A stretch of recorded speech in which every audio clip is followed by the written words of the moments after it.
And we do begin tonight with the thousands of documents expected to be released in the Larry Nassar case. Thank you for joining us. I'm Glenda Lewis. And I'm Brian Abel. The Michigan State Board of Trustees voting this morning to end the years-long fight to release thousands of documents related to its handling of the Larry Nassar investigation. And it comes 2 years after the Michigan Attorney General's office ended their investigation into what university faculty knew of the abuse, because then school leaders refused to turn over remaining documents. 7 Action News reporter Whitney Burney spoke with survivors today about what they hope comes out of these documents. It's been nearly 6 years since Nassar was sentenced to life in prison, and survivors say they've been fighting for transparency for even longer. As the university is now agreeing to release thousands of documents, survivors say they're hoping they're that much closer to change. I was excited. It was finally like a relief. It's been a long road for Danielle Moore and other survivors who have fought for transparency in the Larry Nassar investigation. Honestly, it's been really tough.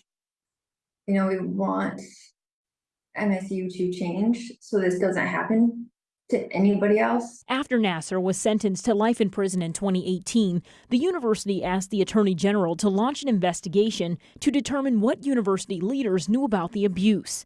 2 years ago, that investigation abruptly ended after the AG's office said the university refused to turn over vital documents. The vote is 8-0. The resolution is adopted. Today, the university reversed course, passing a resolution to waive privilege of nearly 6,000 Nassar-related documents that will now be released. In a statement, new university leadership apologizing for the hurt and pain, calling the decision a critical and welcome step forward to bring closure for survivors, renew transparency, accountability, and trust. Well, I was surprised. I certainly didn't know about it.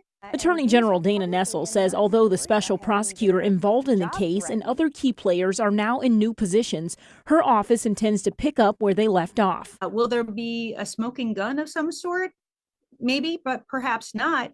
But at least it'll, allow us to provide some sort of conclusion to, the results of this investigation, which we could never provide before. The university says before they release the documents, they will have to redact some information. Survivors say they hope it won't add an additional speed bump on the road to justice. We didn't want this to happen to anybody else. So the Attorney General really needs all the information to complete her investigation.